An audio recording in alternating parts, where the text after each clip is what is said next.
ये चैप्टर है electric current.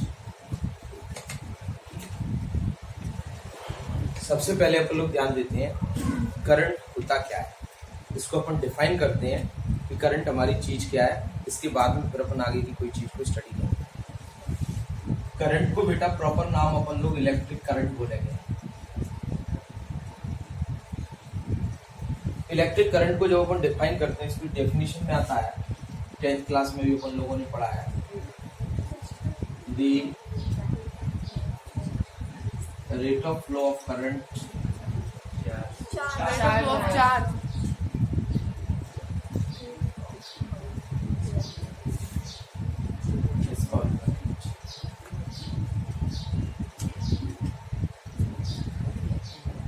Capital I या स्मॉल आई से इसको डिनोट करेंगे।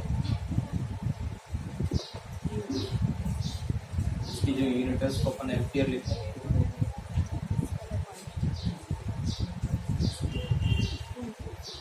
ये हमारी स्केलर क्वांटिटी है और इसका जो फॉर्मूला होता है I equal to Q upon T। ये अपने 10th क्लास का मटेरियल है, साथ में इसके एक न्यूमेरिकल देता हूं मैं। एन ऑब्जेक्ट है 10 coulomb rest charge on it. Find the value of electric current after 5 seconds। तो यहाँ पर देखते हैं चार्ज की वैल्यू हमको दे दी है 10 कूलम, टाइम की वैल्यू दे दी है 5 सेकंड, करंट पूछ रहा है तो I equal to Q upon T 10 upon 5 2 ampere. ऐसा अपन लोग करते हैं, जो कि ये गलत है। इसको ध्यान दो बेटा और अपनी जिह्वा पे भी लगाम दो, ठीक है। जो लोग पहले पढ़ चुके हैं न कंट्रोल रखो और उसको अंदर, हाँ समझ गए। हाँ, जितने भी आंसर्स देने हैं सब उसमें दिया करो, परीक्षाओं फायदा देंगे तुम्हें। An object have 10 coulomb rest charge on it. किसी भी ऑब्जेक्ट पर, एक हमारी ऑब्जेक्ट है इस पर 10 कूलम का चार्ज है और इसकी जो फिजिकल कंडीशन वो है रेस्ट है, ये रखा हुआ है चार्ज एक जगह। Then find the value of electric current after 5 second. फिर वो पूछ रहा है हमसे 5 सेकंड बाद इसमें करंट निकालो। तो ध्यान देते हैं बेटा, अगर हमारा चार्ज एक जगह रखा होगा तो कोई करंट नहीं बनेगा।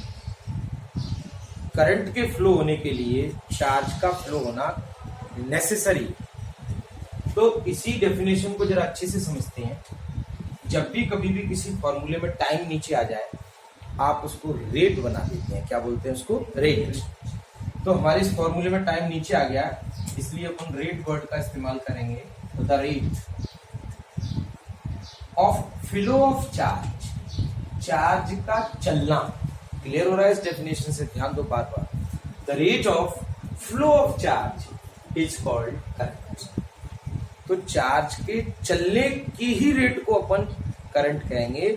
अगर चार्ज एक जगह किसी ऑब्जेक्ट पर रखा होगा बेटा, then there is no current. In this case we can say the value of current will be 0 because charge is in stable position और is in rest position. Charge हमारा एक जगह रखा हुआ है, इसलिए कोई करंट इसमें नहीं बनेगी। करंट की वैल्यू हमारी 0 होगी। ये 2 एम्पियर अपन लोग नहीं क्लियर करेंगे। चार्ज को, करंट को या तो अपन कैपिटल आई से या स्मॉल आई से अपन लोग डिनोट कर सकते हैं। इसकी यूनिट बेटा एम्पियर होती है और ये हमारी स्केलर क्वांटिटी है। It means it doesn't having any direction, इसमें कोई डायरेक्शन नहीं होती है।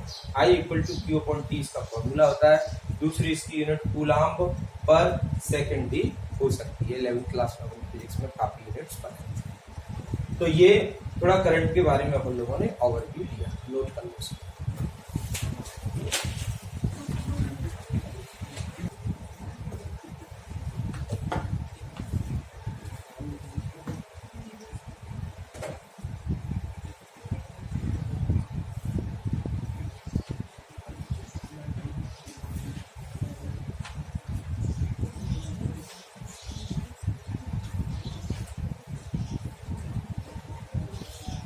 नोट हो गया।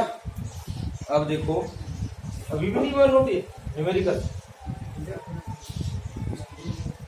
दिखना रहो बेटा, यही है ना दिख रहा तो तुम लोग बुक चश्मा क्यों ना ले रहे?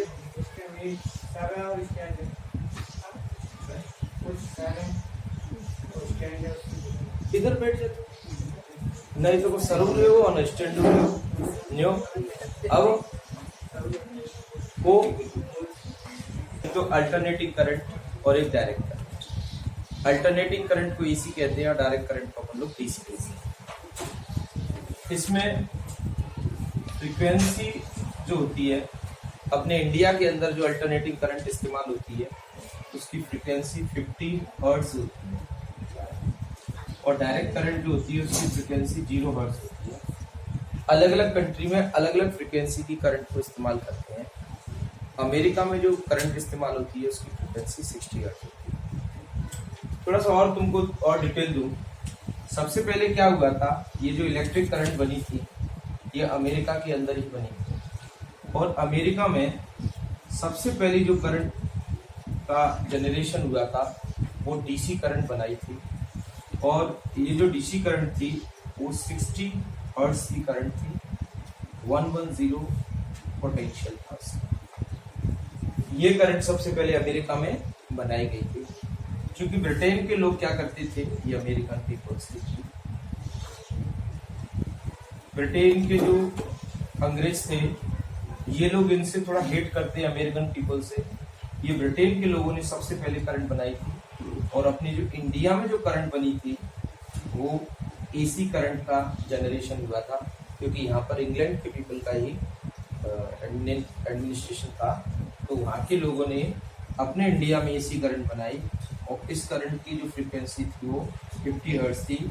उनसे डिफर फ्रीक्वेंसी रखने का ये रीजन था। इसके कुछ और भी रीजन्स हैं।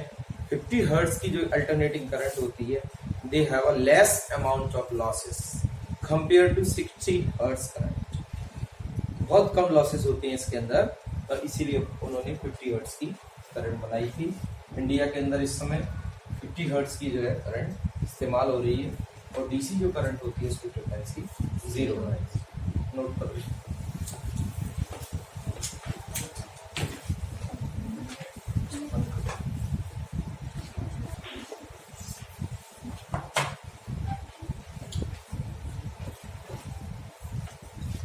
इसके बाद अपना टॉपिक आता है current density.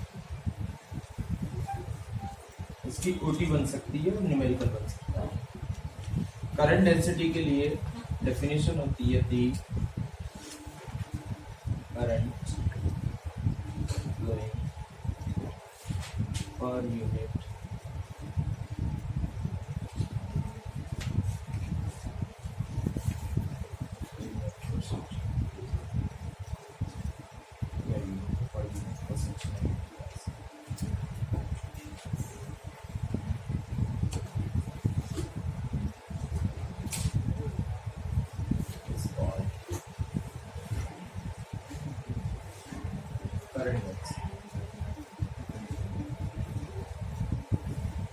denoted by J। Capital J से इसको डिनोट करते हैं। इसकी जो यूनिट आती है एम्पीयर पर मीटर स्क्वायर। ये हमारी वेक्टर क्वांटिटी।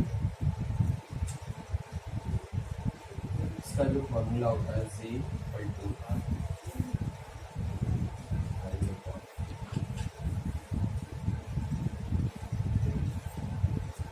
जब अपन एरिया को 1 मीटर स्क्वायर कर देंगे तो हमारी जो करंट डेंसिटी है वो करंट के इक्वल हो जाती है। करंट डेंसिटी क्या है कि सर एक करंट ही है लेकिन ऐसी जगह की है जहाँ पर area cross section 1 metre square हो जाए। उस जगह पर अपन उसको कह देंगे कि ये करंट डेंसिटी। डेफिनेशन है the current flow per unit cross sectional area is called current density. ठीक है, इसको अपन करंट डेंसिटी कहते हैं डिनोटेड बाय J और इसको अपन कैपिटल J से डिनोट करते हैं। इसकी यूनिट अगर अपन निकालेंगे तो करंट की होगी एम्पियर पर एरिया की होती है metre square, ampere per metre square. ये वेक्टर क्वांटिटी है बेटा। ये ओटी अपने परीक्षा में कई बार पूछी जाती है।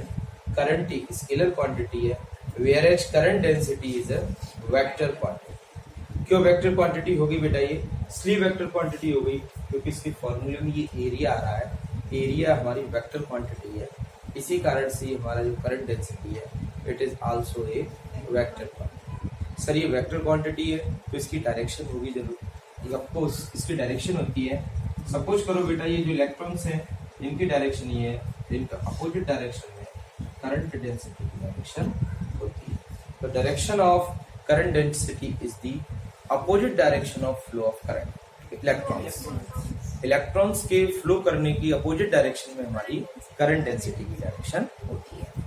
तो ये करंट डेंसिटी के बारे में कुछ भी न्यूमेरिकल आ सकता है, ओटीपी आ सकती है, चेक।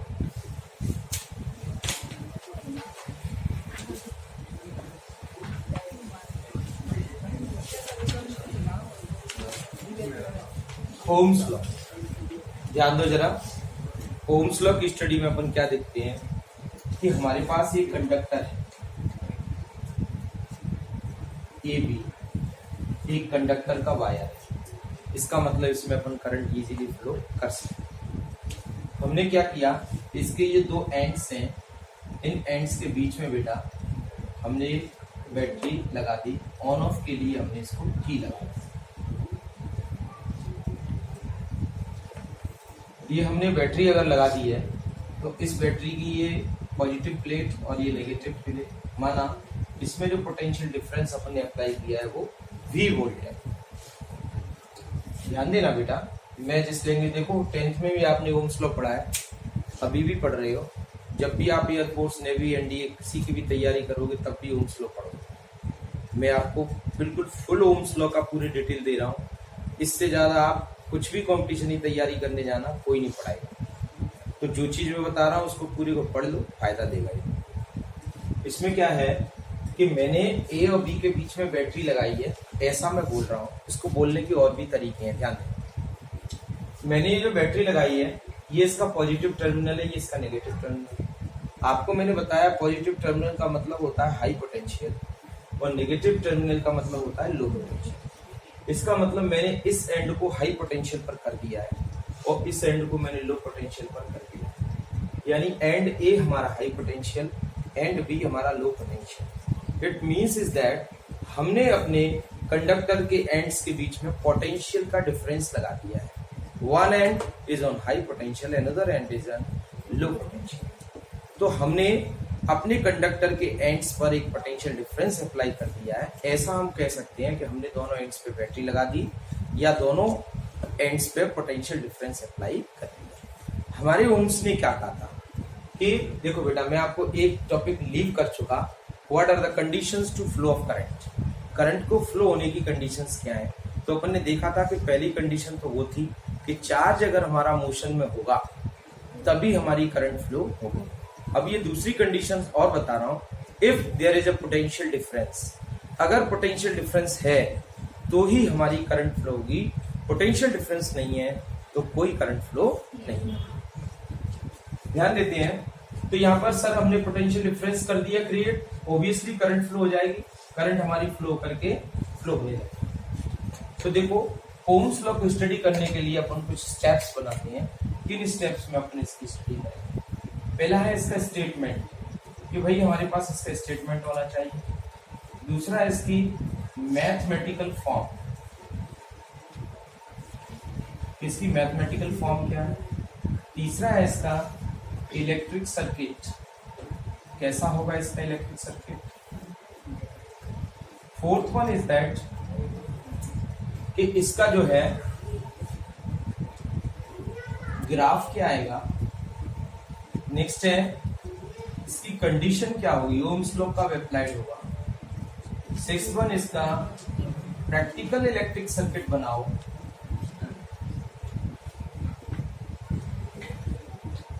नेक्स्ट वन इज इसका अपन ऑब्जर्वेशन टेबल क्रिएट करें। इसकी ऑब्जर्वेशन टेबल कैसे होगी अगर अपन इसका प्रैक्टिकल कर रहे हैं तो। इतनी सारी चीजों को अपन लोग इसका चेक करें। ध्यान देते हैं बेटा, पहला स्टेटमेंट। स्टेटमेंट में इसने क्या किया, अपन लोग जो पोटेंशियल डिफरेंस अप्लाई कर रहे हैं उसकी वजह से इसमें करंट फ्लो हो रही है। तो उसने ये कहा, ओम्स ने, the potential difference applied across the ends of conductor wire is directly proportional to the electric current flowing through the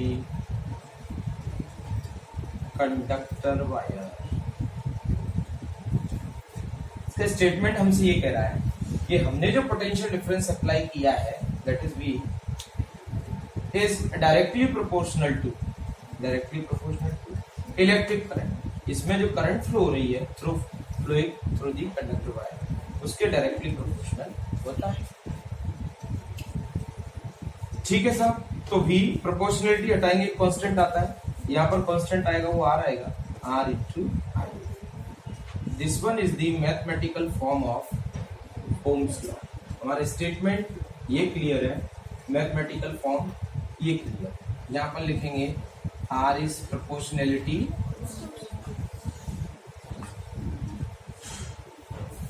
ये हमारा प्रोपोर्शनलिटी कांस्टेंट है, आल्सो कॉल्ड इलेक्ट्रिक रेजिस्टेंस। हम इसको रेजिस्टेंस भी कहेंगे। V equal to R I, ये हमारा Ohm's law है, इसको अपन को ध्यान रखना। बेटा इसमें एक मिस्टेक है, ये स्टेटमेंट को पूरा नहीं है, इस स्टेटमेंट में अपन को एक लाइन और लिखना है। अगर वो नहीं लिखेंगे तो ये पूरा का पूरा स्टेटमेंट हमारा गलत है। हमको यहां पर लिखना पड़ेगा, if the physical condition of a conductor does not change, then the potential difference applied across the conductor wire is directly proportional। ठीक है। तो कहने का मतलब ये है, हम अगर इसमें ये एक लाइन नहीं जोड़ेंगे कि if the physical conditions does not change, इसका मतलब ये है, ये स्टेटमेंट ये कह रहा है हमसे वो कि अगर हम किसी भी कंडक्टर वायर की फिजिकल कंडीशंस को चेंज नहीं करें तो ही ऐसा होगा। अगर हमने इस वायर की फिजिकल कंडीशंस को चेंज कर दिया तो ऐसा नहीं होगा। सर ये फिजिकल कंडीशंस क्या होती है? फिजिकल कंडीशंस मेनली बेटा अपनी तीन होती है, temperature, pressure and volume. Temperature, अपन लोग इसका एक्सपेरिमेंट यहाँ कर रहे हैं, फिर बाहर रोड पे जाकर के जहां धूप आ रही है वहां करना चालू कर देंगे, टेम्परेचर चेंज हो जाएगा। ये जो एक्सपेरिमेंट होगा वो ओम्स लॉ को फॉलो नहीं करता। प्रेशर, अभी अपन यहाँ कर रहे हैं, हाइट पे ले जाए लोपी वहां पे ऊपर, फिर अपन उसको करने जाए, प्रेशर चेंज हो जाएगा, ये एक्सपेरिमेंट एप्लीकेबल नहीं। थर्ड वन इज, जिस वायर के साथ अपन कर रहे हैं उस वायर को अपने प्रेस कर दिया, दबा दिया, नोच दिया, तो उसका वॉल्यूम कन्वर्ट हो गया, वॉल्यूम चेंज हो गया, तो फिर ये लॉ एप्लीकेबल नहीं। तो इसको जरा समझो, ये ओम हमसे कह रहा है if the physical condition of a conductor wire does not change, अगर किसी कंडक्टर वायर की हम लोगों ने फिजिकल कंडीशन चेंज नहीं करी तो ही the potential difference applied across the ends of conductor wire is directly proportional to the current flowing through it. Statement में किसी को कोई प्रॉब्लम है? मैथमेटिकल फॉर्म में किसी को कोई प्रॉब्लम है? Electric circuit, this one is the electric circuit. ठीक है बेटा, डायग्राम और ये फिगर, चित्र, अब ये सब नहीं चलते हैं। स्पेशल केस में जो रहता है ये इलेक्ट्रिक सर्किट है, इसमें सिंबल्स को इस्तेमाल किया जाता है। इलेक्ट्रिक डिवाइसेस, इलेक्ट्रिक कंपोनेंट जो भी एलिमेंट्स हैं, उनके जो सिंबल होते हैं उनके थ्रू उनको रिप्रेजेंट किया जाता है। मैं रियल आपको सारे सिंबल्स भी बताता हूँ। ठीक है, तो इसकी ये तीन चीजें आपकी क्लियर हो गई हैं, जरा नोट करो इनको जल्दी।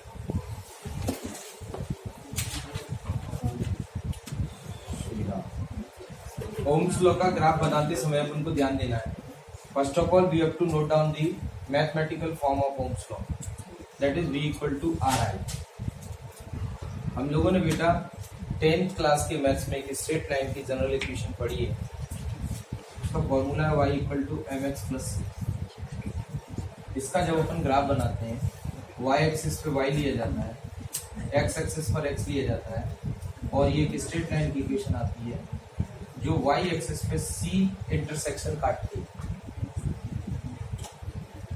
That line having slope equal to m। इस तरीके का ये स्ट्रेट लाइन का ग्राफ बनता है in case of class 10th. Here we will compare this generalized form of straight line with this y equal to mx plus c। यहाँ पर plus कुछ नहीं है तो जीरो कर दो अपन लोग। अब यहाँ इसका अपन ग्राफ बनाने जाएंगे बेटा, तो इंटरसेक्शन की वैल्यू कितनी है? जीरो। यानी हमारा ग्राफ यहाँ से शुरू होगा, y की जगह पर v, तो पोटेंशियल को अपन यहाँ लेंगे। पोटेंशियल की यूनिट क्या होती है? वोल्ट, इसलिए बुक्स में लिखा है इन वोल्ट। इधर अपन x की जगह पर करंट लेंगे, तो ये हमारा इलेक्ट्रिक करंट है, और इसकी यूनिट क्या होती है? इन एम्पियर लिख देंगे अपन लोग। स्केल लेते हैं एक्चुअल में इस पे, एम्पियर में लिख दो, मिली एम्पियर में लिख दो, जो भी है। अब अपन देखते हैं, ये निश्चित हो गया सर कि एक स्ट्रेट लाइन आएगी, ठीक है। यहाँ पर अपन देखेंगे कि इसकी स्लोप क्या हो जाएगी बेटा, एम की वैल्यू क्या है इधर? r। देखो ध्यान दो, कई तरह से क्वेश्चन घुमा फिरा करके आता है कि ओम्स लॉ में the graph between electric potential and current is drawn, what will be the slope of that graph? उस ग्राफ का स्लोप क्या आता है? तो अपन बोलेंगे m। वो ग्राफ कैसा आता है कि साहब straight line, potential, electric potential और इलेक्ट्रिक करंट के बीच में जो ग्राफ पूछा बनता है वो कैसे शेप का होता है? Straight line. कैसा? Straight line. अब अपन से स्लोप अगर r पूछ रहा है तो बेटा इस क्वेश्चन को ऐसे नहीं पूछेगा। वो कैसे पूछेगा जरा इसको देखते हैं। कोई टीचर बताएगा कि स्लोप r नहीं 1/r होती है, तो वो कैसे होती है उसको देखते हैं अपन। 1/r भी सही है और r भी स्लोप सही है, लेकिन एक जगह जहां अपन को ध्यान देना वो बताएंगे फिर उनको कि आप सर अगर ऐसा कह रहे हैं कि स्लोप 1/r होती है तो आपको ऐसे बनाना पड़ेगा, और हम कह रहे हैं कि स्लोप r होती है तो हम लोग उस ग्राफ को ऐसे बनाएंगे। ध्यान देते हैं बेटा, v equal to R I लिखा है हमारा। अगर मैं यहाँ से i की वैल्यू निकालूंगा दैट इज v/r। मैं इसको ऐसे लिख सकता हूँ 1/r इंटू v। किसी को कोई दिक्कत है? v बन जा v/r प्लस 0 कर दो, y equal to mx plus c।